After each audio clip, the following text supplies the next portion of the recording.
All right. It is 7:05, so I think we'll go ahead and start for real now. Thank you all for coming and trying this out. I mean, I think most of us have had some experience with this format over the last couple of months, but it is the first time for the association to do it. So still a little bit of an experiment in that sense. But I appreciate your joining us and letting us have a General Assembly meeting again after a 2-month break. So. First up, Lisa, are you able to, do you think you'll be able to share the agenda? Yes, I can. Give me 1 second. Okay.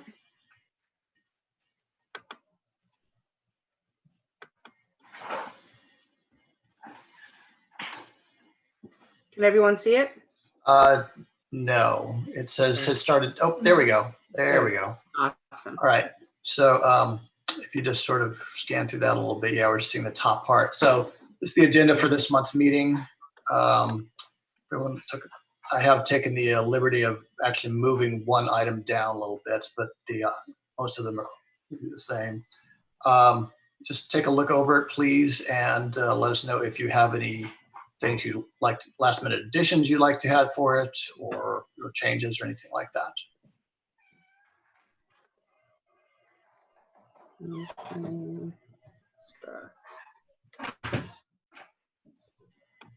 All right. I just want to confirm, Daniel, that I'll do a quick ZUD report.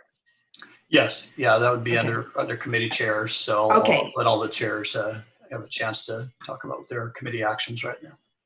I will mention it doesn't look like Officer Sanchez has been able to join us, so that right there, that thing won't happen. And I'm taking the liberty of moving the vote down below announcements, just in case we have any last minute additions to attendees. So, but with that said, do I have a motion to adopt the agenda?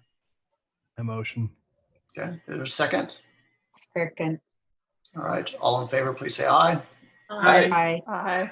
Any opposed? No opposed. So the agenda is adopted. All right, and you can stop screen sharing anytime you like there. So you can see everybody again. All righty. And so next up is the approval of the general meeting minutes from back in March. I know that seems a long time ago, and when I was going back over those minutes before the meeting again, it felt like it was like 3 years ago, the stuff that was on those minutes. So,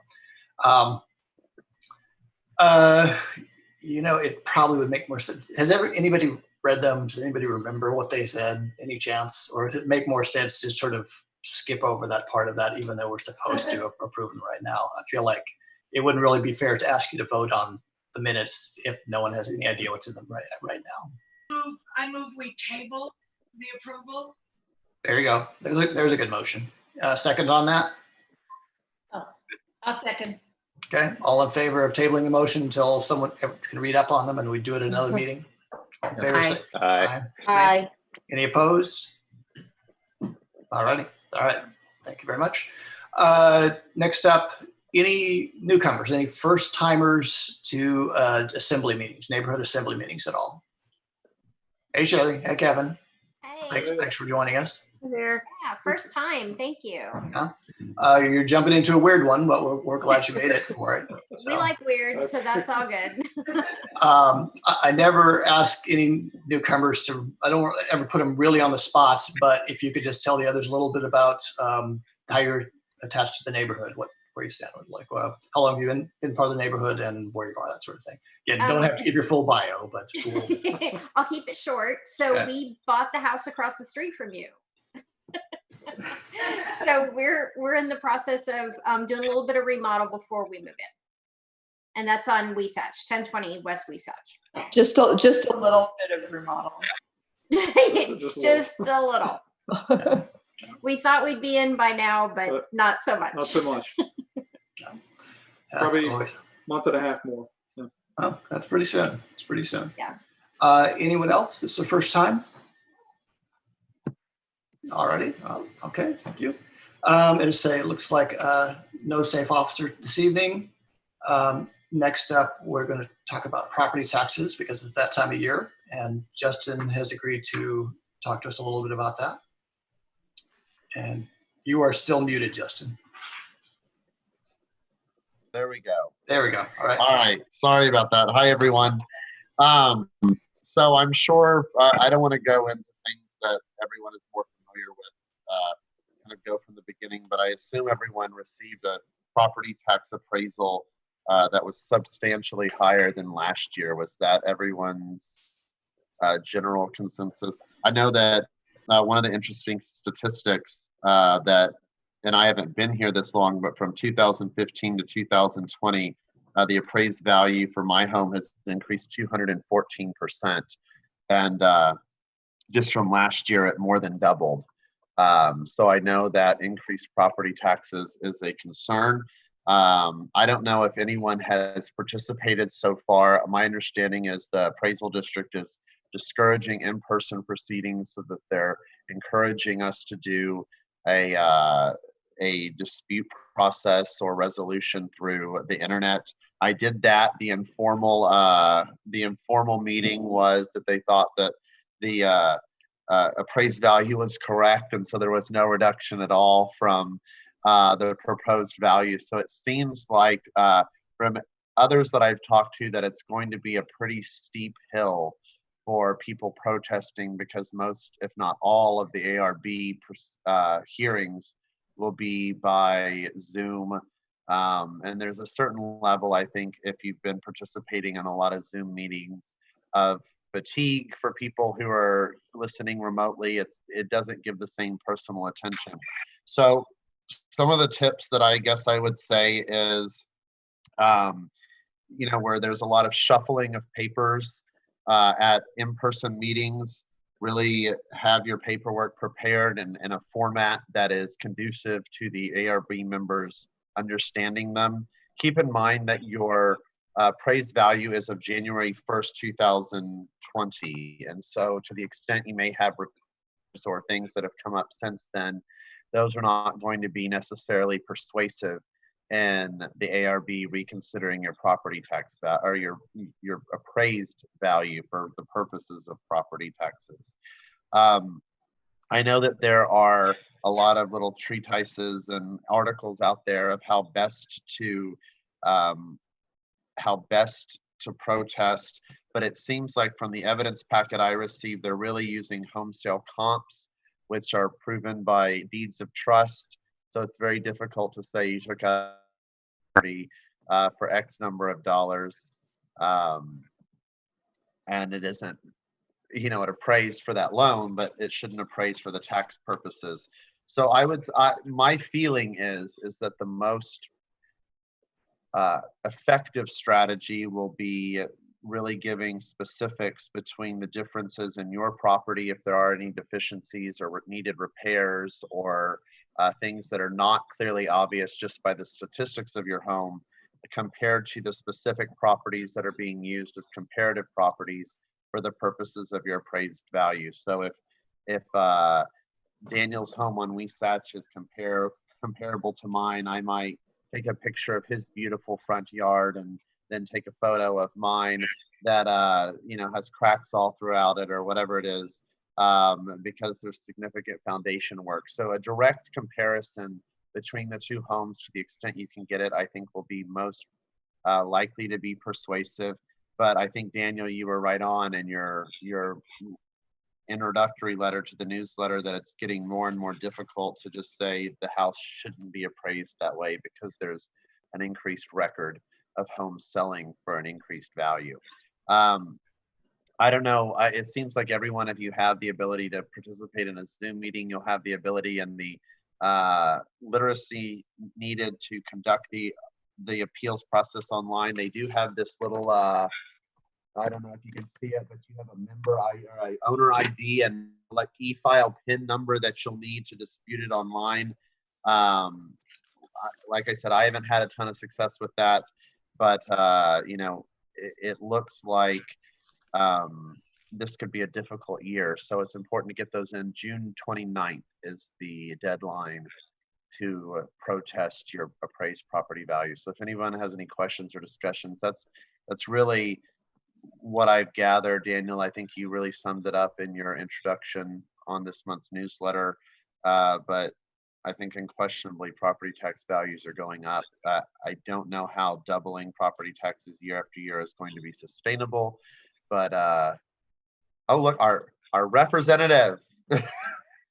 I'm sorry, Diego, I apologize. I just looked down and saw you. So, you know, if you have any tips, that would be great too, because I'm out of really creative ideas.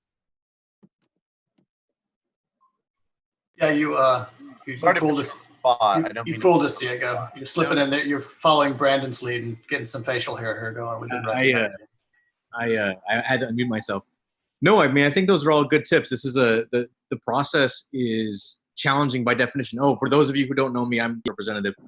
The process is difficult on purpose. And, you know, we're in a state where the revenue streams are such that property value pay for almost everything. The best way to achieve relief right now is to do what you're doing, which is to protest it. I will tell you that because of everything that's happened in the legislature, we're going to have a very, very serious conversation about alternative revenue streams. One, because of the pressure it's putting on homeowners and taxpayers, but the other is because the world around us is getting not only more expensive, but so the other revenue stream aside from property values that the state depends on is oil and gas. And oil and gas values dropped to the negative in the past 3 months. And so there's a tremendous hole that we're going to have to deal with. And one of the ways to fill it is to find other ways to generate revenue. If we can find other sustainable ways to generate revenue, then I think there might be some relief to homeowners. As a lot of you know, we filed a bill last session that would provide tax relief to long-term, what we call legacy homeowners, but it died right away. We'll try it again. But if you're looking for a magic wand or a special button or lever to pull to fix this, there isn't one. What you've laid out is, at this point, people's best option. Susan? Question. Are they absolutely denying in-person meetings? My understanding is that they're going to allow some degree of in-person meetings for people who just do not have the ability to appear in person, but it's being strongly discouraged. To the extent I get the impression, and I have nothing affirmative to say that someone certainly told me this, but I get the impression that it will be really pro forma, that you'll get, the in-person proceedings will be even more distant and perhaps even less meaningful than a well-organized Zoom presentation may be. Is the sense that the concern between the ARB members, rightfully, those are volunteers. Well, I think, yeah, are they? I think they're volunteers. Certainly the staff and all that the days I think of waiting in the hallway for your ARB hearing are over, at least for this year. So it's being strongly, strongly discouraged. So a city where 1 in 4 households don't have broadband is now going. Of course, that's great. Brilliant. And it's a lot easier to ignore somebody or to say no when you're not face to face. It is, and that's kind of what I see, that there is a certain degree of fatigue, I think, that all of us have and are getting. People who are on boards, commissions, committees, offices that are regularly meeting. The truth is, we all know how to kind of mute ourselves and pay attention to what's seemingly more urgent in our lives. And that's not to say these, the ARB members are bad or ill, are have some malfeasance about them, but it's I think human nature. And so I think this is going to be a really difficult year for property tax appraisal protests. How do you get different documents into the presentation? My understanding is there'll be an email process ahead of time, which I don't know how it will work exactly, but normally you don't have to share those with the appraisal district before, whereas they have to share their evidence if you request it before with you. So this will kind of give both parties or sides, if you will, the opportunity to have reviewed and also refute with some degree of preparation the documents that are submitted. But when you get Diego, your scheduled ARB, my understanding is ARB hearing, there'll be a process enumerated for you on how to submit evidence for the board's consideration. Okay. Diego, what about HB 185? Are you going to try to do that again as well? Yeah, we'll try again. I mean, I think that the challenge that we're going to have this session is that the deficit is going to be so big that anything that further gives discount to anybody, I think, is going to be met with a fair amount of resistance. However, just to give you guys an example, when it comes to sales tax, the state collects between, let's say, $42 and $44 billion a year in sales tax. It also exempts $46 to $48 billion in sales tax. There's all kinds of industries and services that get exempted. And I'll give you an example. And no offense to anybody here, right? But legal services are exempt, architectural services are exempt, computer science services are exempt, polling services are exempt. And I'm not saying they've got to go to the full amount, but you could imagine a peppering of a different amount per industry that would generate enough revenue to fill the gap we've got and then hopefully get over the top. So we'll try again, but unless there's a revenue breakthrough, we'll try. We always try. Well, but you know that if that sales price for commercial properties had to be revealed, that there's your revenue. There's where you're going to pick up your revenue. Yeah, I mean, this will be our fourth time filing it. I think that's right. I mean, you know, my mom always says sometimes good things don't happen because they make too much sense. Well, this is one of them. Mm-hmm. But the state leadership seems preoccupied with keeping the state sort of business-friendly environment, which I agree with to some degree. But it in this case, it happens on the backs of property tax-paying homeowners. And so if there was a way to balance it out, that would be better. I think we're going to see some breakthrough on a sales tax, like removing some of the sales tax exemptions. I think you're probably going to see some sort of cannabis legalization that expands further for the sole purpose of generating revenue. Some of you are smiling really wide on that one. And then I think we're going to try to creep our way into the next biennium.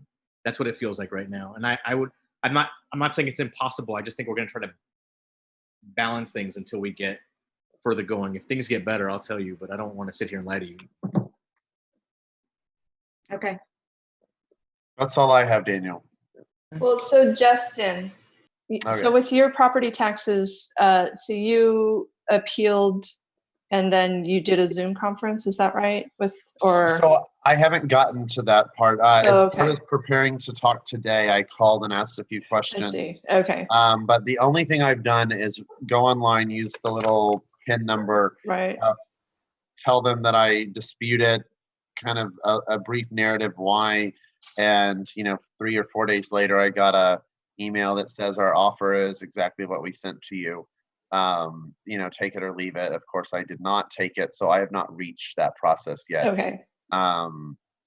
There'll be a lot of work to do once I get that. I assume one of the benefits will be you can always, if there is a upside to this, is governmental entities are really friendly on granting extensions right now. So to the extent that you need some additional time to get quotes, to get reports or something that you might want to help or might want to submit to help explain why your property values have not been assessed appropriately, don't be afraid to do that, because I believe that they will be readily granted extensions if you need it. This is Diana. Can you protest increase in land values? So there's nothing that stops you from my understanding, there's nothing that stops you from protesting the value. For example, I can't imagine if, it was discovered that, there's a hidden, seepage of arsenic into your land, that's not going to affect its market value. I think it's much harder because that's much more formulaic. Whereas a house has different things, different houses can have plumbing issues, electrical issues, foundation issues, outstanding insurance claims, those types of things that might affect its market value. Whereas the land, those are really broadly set for a particular geographical area, and it's hard to persuasively say that the entire geographical area might be okay, but your quarter acre parcel or third acre parcel has been inappropriately appraised. So I think it's harder, but it's not necessarily excluded. Yeah, because it went up 45%. So I was like, okay, what changed? Nothing changed as far as. Did you go out and see if there's gold in the dirt? Yeah, I went out of did. mine and found little shavings of gold. It was very encouraging. But yeah, I think it's certainly more difficult to do the land because it's so there's really very little individual consideration. It's more geographically assessed. Right. And that seems to be a technique they're doing across the board because it is a lot harder to fight. So. And Rep. Bernal, just to clarify, was there anything that the legislature or the governor could have done to freeze property taxes at the 2019 rate? I'm unmuting. To freeze them? I don't think so. HB3, the school finance bill, has about $6.5 billion of property tax relief in it. But what that really means to most of us is about $120 a year. So they call it relief until you really dig deep, and it's not much of that at all. I don't think they could or do that because the rest of the world keeps getting more and more expensive, and because we don't have any other revenue streams, they may not. Now, I think some tax assessor collectors around the state were trying to do that, and the state came in and said you can't, force them to get to work. And a lot of them are doing what some of them do here, which is a drive-by assessment, which might be why some of you have such high increases, is because someone's just driving by, oh, this is a nice house, that's new, there's new townhomes, everyone gets an increase. We're not even going to spend time in front of the house, we're just going to look at it as we cruise by. So the short answer to your question is no. Thank you. Sure. All right. Anybody else have any thoughts or want to weigh in on this? Or I see Senator Menendez being very, very dangerous in the bottom left corner of my. I see that too. Hi, everybody. Hey. Hey, I want to thank you all for inviting me, and Annalicia for reminding me. I was in a drive-through when it happened, and so I'm on the way home. I've got my mother-in-law with me. Say hi, Winnie. Hi. So we're in the car and we're on the way home, but I wanted to hear what's going on. I also have a complaint with a bear appraisal, and I'm going to have to, I think I lost my little sign that says, how to apply. So I need to contact Diego or have him teach me, give me the refresher course on how to go and fight my taxes in this new COVID-19 era. But in addition to that, we got a lot of work to do next session, and I hope that you guys are getting ready with us so that we can get together on what are the things we're going to do, whether it's neighborhood issues or criminal justice reform. We had I'm going to pull over and park this thing. We had a very strong Senate Democratic caucus call today, where we're going to be pushing hard on all sorts of criminal justice reforms and policing reforms issues. I think this is a session of stuff that couldn't have gotten done in the past will actually make it through on that front. I think that's right. I'm excited about that, and I think with that, and I think with November's elections results, I think we'll also see more, I guess, people issues, neighborhood issues. I think you'll see a little bit more things get through that we've had to have too much pushback from leadership, and maybe we'll just load up the governor's desk with things to see what he decides how much heat he wants to take on his way to running for. I think he's thinking about running for president. So yeah, I mean that's what the word is. Why he's so cautious on so many issues. All right. Yeah. Anyhow, so Diego, that little beard thing's looking kind of good. I need to catch up with you there. Yeah. The baby likes it, and I'm lazy, so it works out. It works out great. Well, it's good to see everybody. Everybody healthy? we're doing okay largely. Yeah. Appreciate your checking in with us. Absolutely. Let us know what we can do to help. I mean, we had a good call with the Sierra Club on Alicia, and I've already started working on the concerns about the pumping and dumping of water and all that stuff. I know that right now we're focused on property taxes, but we got a lot of issues that we want to address, including property taxes. But one of the things that Diego and I talked about is I'd like to work on property taxes that make sense for neighborhoods, not property taxes across the board that treat everybody exactly the same, because a refinery, what is Valero going to do with the extra money that they save versus what are we going to do with it? You know what I'm saying? And when we save money for Valero, it means less money for the school districts. And so I think that's where we have to be cautious, because in the past, when we see these across the board, treat everybody the same property tax reforms, the big winners always tend to be the big commercial landowners. And so I'd like to see us do something different, a little more creative, a little more residential based in terms of reform. That's what I like to see. Yeah. Swing the bat again. Exactly. Leanne, did you have something you want to say? Or? Yeah, I have a question, Mr. Sure. Bernal, Mr. Menendez. We have runoff elections coming up.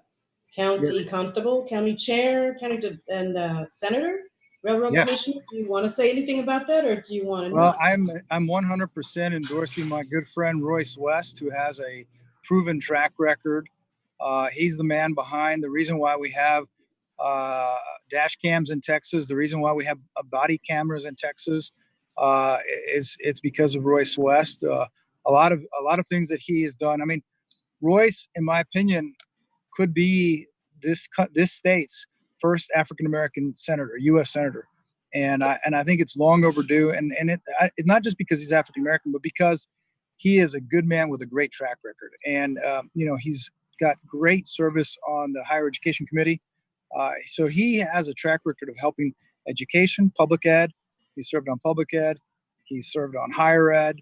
He's worked in criminal justice reforms. And I think Royce is a phenomenal guy. So that's my number one focus right now. I think we need to, I don't understand, I hate getting into the local races because I think we all have friends in different places that are running for different things. But I want to focus on that U.S. Senate race because I also think that Royce has the best chance of beating Cornyn. So cool. Yeah. Yeah, and I'll chime in there. I endorsed Royce way back when, before the session finished. We were working together when the Senate and the House work on a similar bill and there's differences. Each chamber picks a certain group of people to go together and work it out, 6 from either side. And so Senator West was on conference committee for HB3, which was the big $12.5 billion public ed bill, and I was on the House side. And the guy just knows what he's doing. He just knows what he's doing. I mean, I think that politics for a lot of people is a very forward-facing. It's very much a sort of propagandized PR exercise, and Royce is very much a nuts and bolts guy. And if you're a nuts and bolts guy, if you're a nuts and bolts person, that means that good policy is going to come from your office. And so I learned that working with him, and that's really all I want. I want someone who's going to crank out good policy that people can feel day to day in their life. And he's just a details guy, but he's been there long enough to not get worked up about everything, which was weird for me at first. But so I'm a Royce West person. Locally, I agree with the senator. It's tough because you've got friends on both sides. You've got friends running against each other. I've never liked that.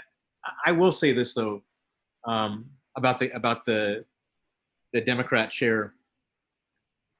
I feel like Monica came in and surprised everybody. And then from that moment, there have been folks trying to make sure that she can't really get the job done. She's been dealing with inter-party politics so long. We don't have a sense of what she's capable of. And I feel like she deserves that chance. She deserves the chance to show people what she can do without that kind of interference. So I'm all about allowing people the opportunity to stay in the batter's box and swing away. And she just hasn't had the chance. So I'd like to see that. I think you're right. I think she has not done anything to get herself fired. Yeah, and I think, I'm sure that Miss Hager has her heart in the right place and would do a good job, but I don't think that the U.S. Senate is a place where I want someone to get on the job training. I want someone with a hardcore track record of values that align themselves with my values, which is strong public education, which is higher education that's affordable for everybody, which means criminal justice reforms that treat everyone the same and fairly. And Royce is a pragmatic, practical guy that really is someone that will work across the aisle and has for years to get things done. And so I think he's our best choice. And so that's why. But I agree with your assessment of Monica as well. Yeah. Yeah, Susan. Thank you. Absolutely. Just for purposes of attendance, I wanted to let you know that Jack Finger has joined me. Hi, Jack. Hey, Jack. Alrighty. I'm sorry. I want to say hi too. Hi. All right, you too. Okay. Just backing up a little bit. Any last thoughts on the whole property tax thing? Alrighty. Hearing other people's numbers, I'm a little less frustrated by my 31%. Yeah, I don't think anyone's getting away unscathed, but that doesn't mean it's any less frustrating. So, we're going to run through a couple little sort of neighborhood announcements real quickly. We're going to touch on Fiesta medals. Remember when there was Fiesta? Remember Fiesta? Yeah. So we had Fiesta medals this year again, and they were doing okay, but then when Fiesta got postponed, that kind of stalled out, not surprisingly. We did get to a sufficient level of sales that we just passed the break-even point. So we haven't lost any money on that, but it's definitely not going to be a big money maker for us this year, just so you know. Who knows? Maybe if they actually do a Fiesta in November, we'll sell some more, but I am not counting on that, so we'll see. Linear Park. So after a couple years of working on it, knocking around, it looks like phase 3 of the linear park is getting very close to actually starting construction. The last little bit of that, the rounds of dealing with the city was, I gotta say, pretty frustrating, but they pulled a rabbit out of the hat and somehow, managed to make the budget and what we wanted to work. It was kind of enlightening and not necessarily in a good way. But anyway, it was supposed to go to city council for approval, and once that approval is given, then they're hoping to start construction very soon and have it wrapped up by the fall. And in the fall, they would start, her parks department would do a bunch of tree planting then. So hopefully we'll be seeing some improvement in the park here soon. Let's see. This Saturday night, we're going to do a neighborhood movie night.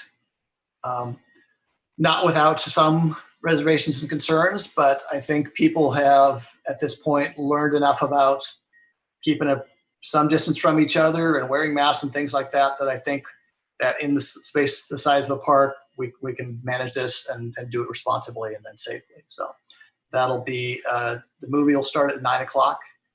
Just because the sun doesn't set till after 8:30. It's going to be The Princess Bride this time. And there you go. Does anybody have any questions on any one of those things? I'm going to chime in. It's in this section of the park that's at Michigan and Ellesmere across from the basketball court. That's it. All righty. Okay. So our big participatory moments.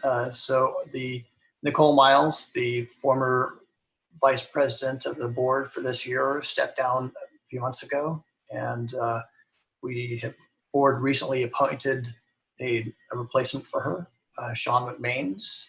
Going to ask that he talk to y'all a little bit. Again, don't need to give full bio, but just a little bit about yourself, just so they know who you are. And after that, if you have any questions for him, feel free.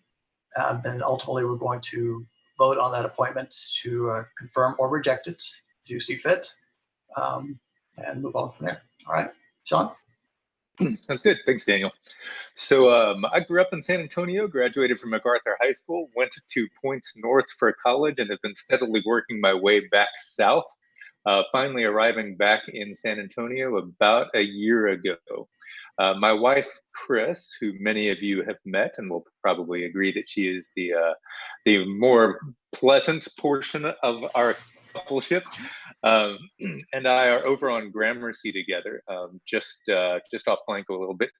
And we had poked around San Antonio a good deal before deciding to land here.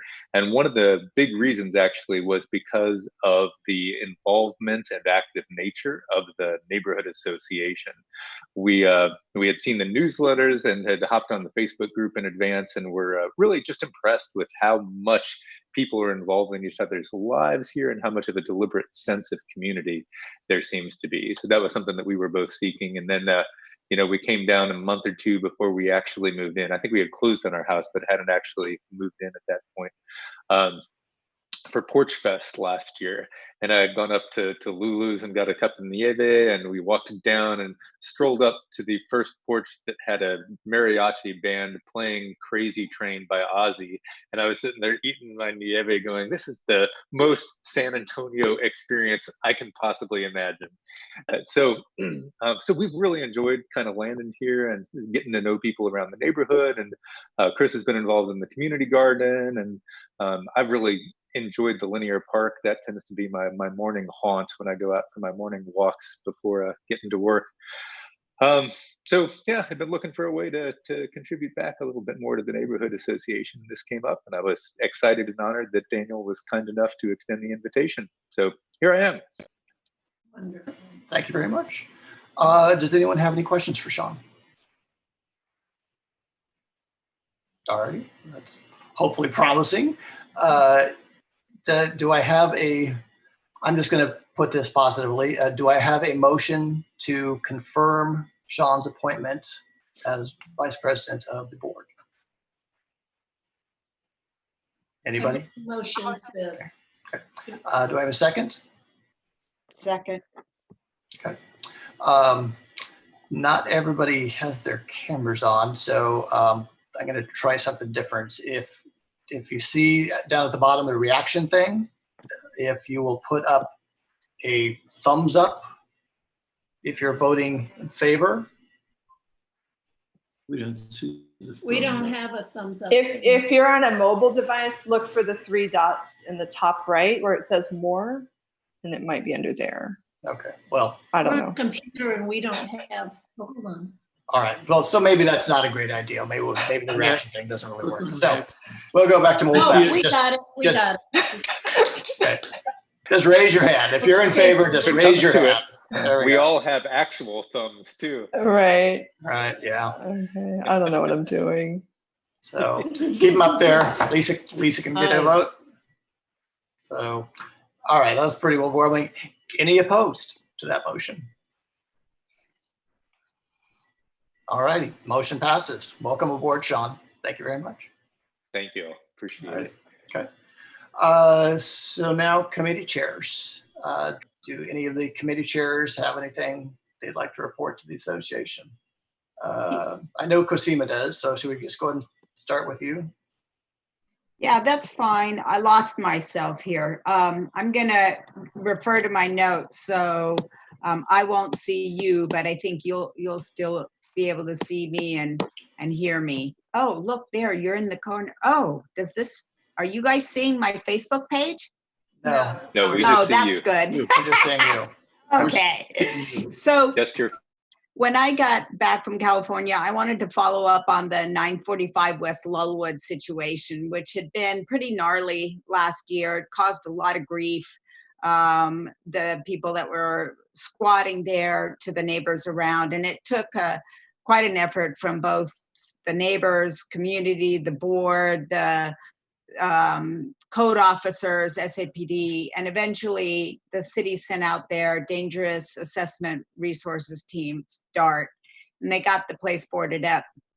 And the next thing that happened was the owners were brought in front of the Building Standards Board at the end of February, and they were ordered, they were told that how the accessory structure should be demolished, and they were ordered to make repairs to the main house, which they wanted to do. They wanted to fix the house. They wanted to get it gainfully occupied again.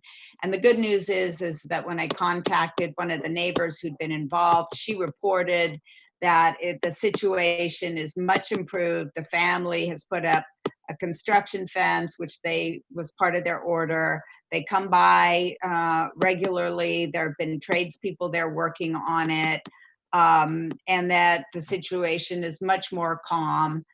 She says, I haven't seen anyone trying to break in to that property, and my calls to SAPD have stopped. I'm not as fearful to work outside my house, and I have resumed my landscape work, and it feels nice to be able to enjoy my little place. So I wanted to share a good story about code enforcement, because so often those are tough situations, and it takes a long time to come to a positive ending, but I think we've got some success here, and I think that's to everybody's credit that worked on this. Excellent. Good to hear. Good to hear. Thank you. While we're in that vein, Mark, did you have any report you wanted to give for Zud? The issue that we have with the triplex, COSUM, I talked to the city today, and they should be coming out either tomorrow or Wednesday at the latest to do a site inspection. So hopefully that will be resolved. The triplex on Gramercy, it's 1004 and 1006. And they have been advertising it as 3 separate units, although at the zoning, they were denied the ability to have 3 meters and to have it as a triplex. We have some kind of an issue with another property where they want to have a 8-foot high fence between their property and another's. Before the board today. It did? Okay, We don't know great. what the decision was. Yeah, I know. I don't know how that turned out. We didn't. So that went before the Board of Adjustments already, or? Yes. Oh, you guys are It went lagging. today. It did, okay. I'm familiar with the property that wants the fence and the sketchy property next door, so, you know. So like, we don't know what decision they made. Gotcha. Yeah. Okay. And we will try to have a Zoom meeting for ZUD Monday at 7, the third Monday. Okay, gotcha. If it doesn't work out, it doesn't work out, but at least that's what Everett suggested, and I think we could pull it off. Yeah, I think it's a good idea. Yeah. Mrs. Eller, do you have anything? And your mic is still turned off right now. So.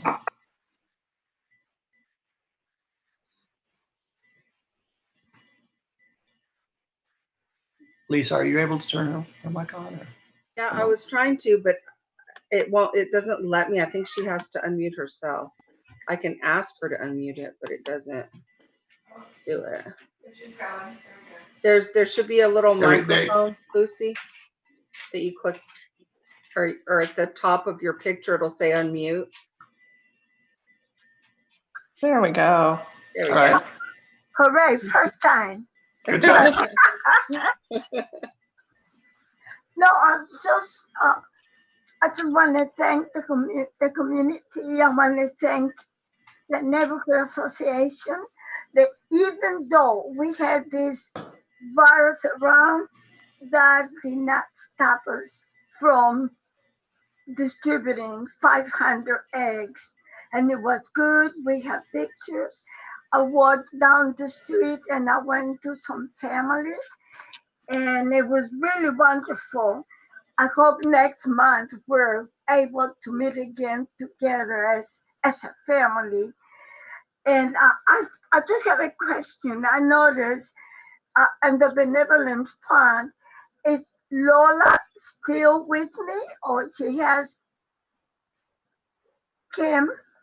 What do you, hang on, what are you asking me? The reason I'm asking is because they have benevolence, Lucy Eller, and they doesn't mention about Lola anymore. Well, she's on the back. I guess I didn't put her in the committee report. I'm sorry about that. Well, it's because she has been a tremendous help for the last 10 years. She's been very helpful, and we need to stay united. I'm talking about the neighborhood association and help one another. And that's about all I can say. All right. Well, thank you for that. Appreciate it. And yeah, if Lola was not represented somewhere, that was strictly an oversight. Just, I can't imagine Lola not being your right hand. So. Right, she is my right. She's there. Diana, did you have anything to report on the treasurer's report, or I'm kind of don't want to be blindsided? Nothing, I mean, it's in the newsletter. We have a total balance of 8,187. It's been a light activity, I guess, with everything going on. Right. The thing in May was some expenses for the community garden. And then since we've met the last 3 months, there's been, as you mentioned, a sprinkling of the metal sales income. Right. But nothing much else. Okay. I don't think I missed any other committee people. All right. Elected representatives. Diego is still there.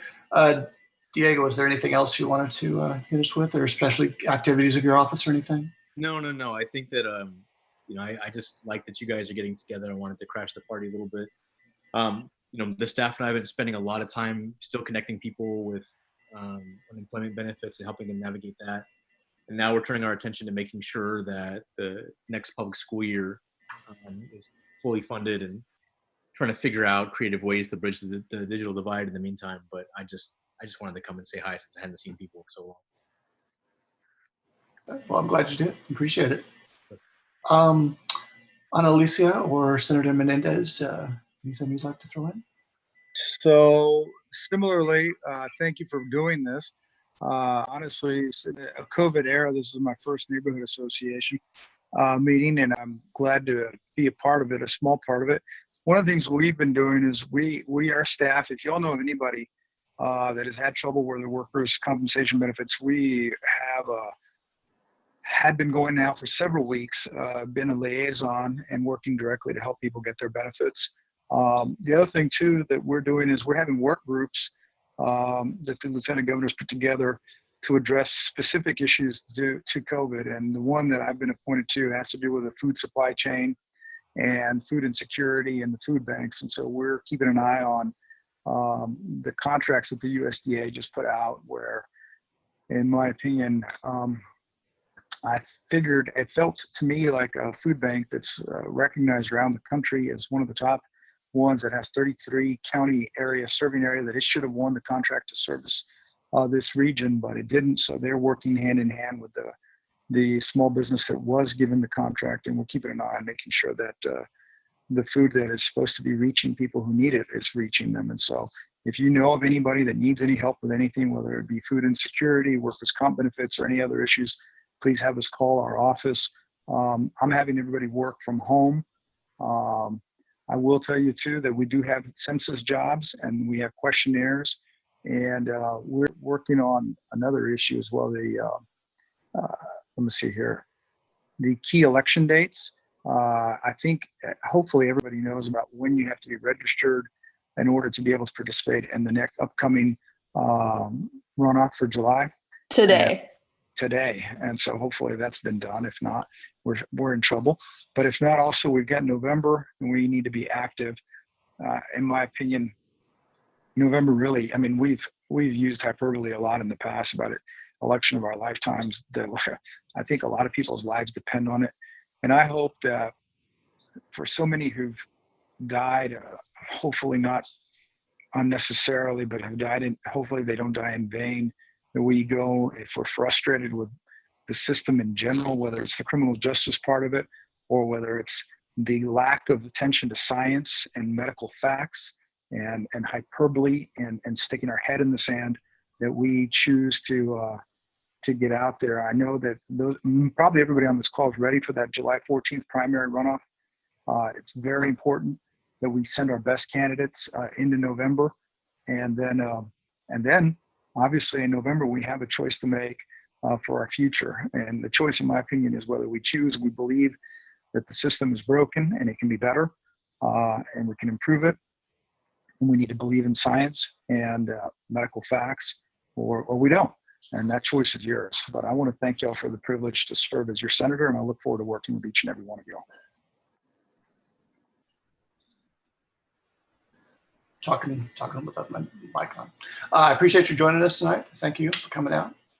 Annalisa, did you have anything to add there? Hi, good evening, everyone. No, just wanted to give you the telephone number for those, if anybody's interested in those census jobs. If they are taking applications, the number is 1-800-923-8282. And the pay range for Bexar County is between $18 to $20 per hour. So that's, if you're interested in a job, that's available. Also, you can call. This year is different. The decennial census is allowing for folks to telephone their answers to the questionnaire in. So if you need that telephone number, it doesn't take long at all. The one in English, that telephone number is 844-330-2020. And in Spanish, that's 844-468-2020. And that's it. In our office, that's it. I think the senator said it all. Thank you. Thank you. Good to hear from you. And Brendan, gonna wrap us up big. It's your turn. Nothing too much from me. The congressman's kind of updates, we actually had a write-up from him posted in the newsletter this week, so make sure to check that out in this month's newsletter. But we stay open.